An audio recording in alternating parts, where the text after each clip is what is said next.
I bring greetings to you in the name of our Lord Jesus Christ, the author and finisher of our faith. My name is Tunde Dada, a pastor in the Redeemed Christian Church of God, Kingdom Builders Family, based in Luton, Bedfordshire in the United Kingdom. Today, we're reflecting on the topic, stealing and lying. And our text is taken from 2 Kings chapter 5. I read from verse 20 through to verse 27. But Gehazi, the servant of Elisha, the man of God, said, "Look, my master has spared Naaman, this Syrian. Why not receiving from his hands what he brought? But as the Lord lives, I will run after him and take something from him." So Gehazi pursued Naaman.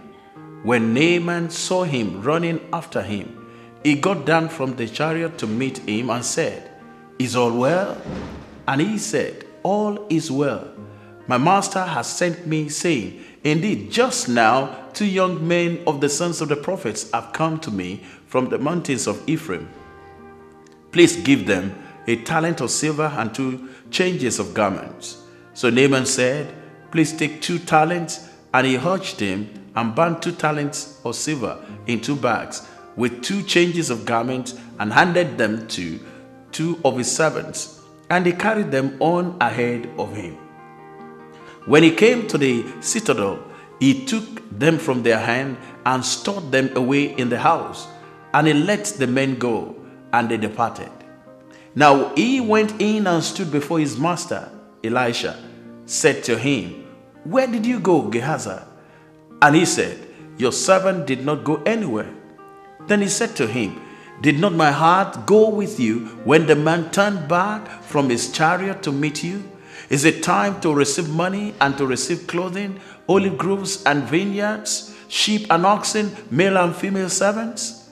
Therefore the leprosy of Naaman shall cling to you and your descendants forever." And he went out of his presence leprous, as white as snow. A memory verse, Hebrews chapter 12 verse 1.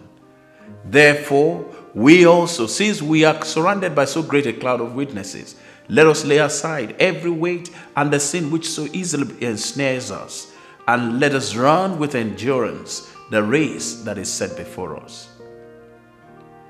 The lesson we need to learn from the Open Heavens Daily Guide of today is that the twin sins of lying and stealing are very destructive. And if we look at the case of Gehazi that we're considering today, it's so sad. Why? Because he would have inherited the office of the prophet, but he ended up being a leper together with his descendants. What a tragedy of life. He wasted the grace of God upon his life. The same thing applies to Ananias and Sapphira in Acts chapter 5 from verse 1 to 11. They cut their lives short and made themselves candidates for hell. I want to encourage you today to avoid such people like the plague. Don't be a grace waster. The investment of God upon your life is so much that God expects a dividend at the end. Many are grace wasters in our lives or in our society today, especially even in the household of God. Don't become one of those grace wasters. As you continue in this year, let the Lord help you to live a life that is pure and trustworthy. Our action point: that seemingly harmless lie has great repercussions that you may not see today. But if you ask for God's grace to flee from every form of lie, He will release it to you. In the name of Jesus. I hope you have been blessed with today's telecast.